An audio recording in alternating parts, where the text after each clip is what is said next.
ఉత్తరాంధ్రలోని మంత్రులు, ఎమ్మెల్యేలు అమరావతి రైతులు చేపడుతున్న పాదయాత్రపై మాట్లాడేటప్పుడు సంయమనం పాటించాలని, అనవసరంగా మాట్లాడి రెండు ప్రాంతాలు ప్రజల మధ్య కృత్రిమ ఉద్యమం దయచేసి తయారు చేయొద్దని లోక్ సత్తా పార్టీ రాష్ట్ర అధ్యక్షుడు బీశెట్టి బాబ్జీ అధికార పార్టీ నాయకులను కోరారు.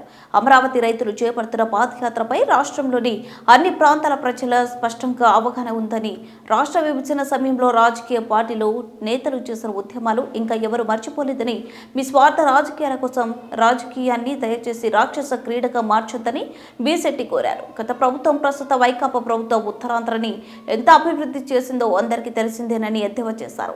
అని చెప్పి అమరావతి రైతులు చేస్తున్న పాదయాత్ర పైన వైఎస్ఆర్సీపీ ఎమ్మెల్యేలు, శాసనసభ్యులు తీవ్ర స్థాయిలో విరుచుకుపడుతున్నారు. దయచేసి లోక్సత్తా పార్టీ రాష్ట్ర అధ్యక్షుడిగా నేను కోరుతున్నాను, సంయమనం పాటించండి. ఇది మంచి పరిణామం కాదు రాష్ట్రానికి, ఉత్తరాంధ్రకి కూడా. మనం ఎవరినైనా స్వాగతించాలి.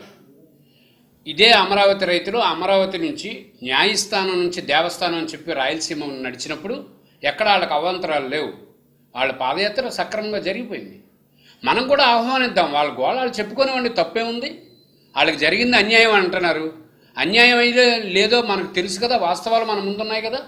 వాళ్ళు ఇచ్చాపురం వెళ్తే మనకేమి, లేకపోతే ఇంకొక దగ్గరికి వెళ్తే మనకేమి.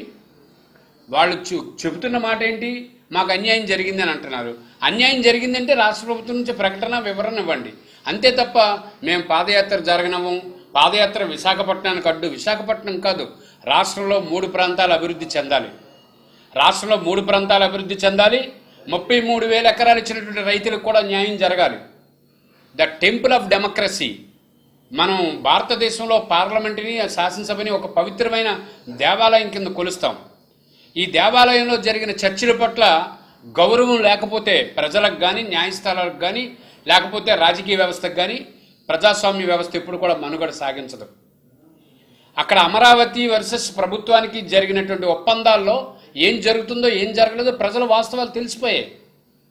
వాళ్ళు పాదయాత్రగా వస్తూ ఉంటే ఆ పాదయాత్ర పైన లేనిపోయినటువంటి విషయం చిమ్మి ప్రజలు తప్పుదో పట్టించకండి. నిజంగా ఉత్తరాంధ్రలో ఉన్నటువంటి శాసనసభ్యులు, ఎమ్మెల్యేలకి ఉత్తరాంధ్ర పైన పూర్తి స్థాయిలో అభివృద్ధి చెందాలని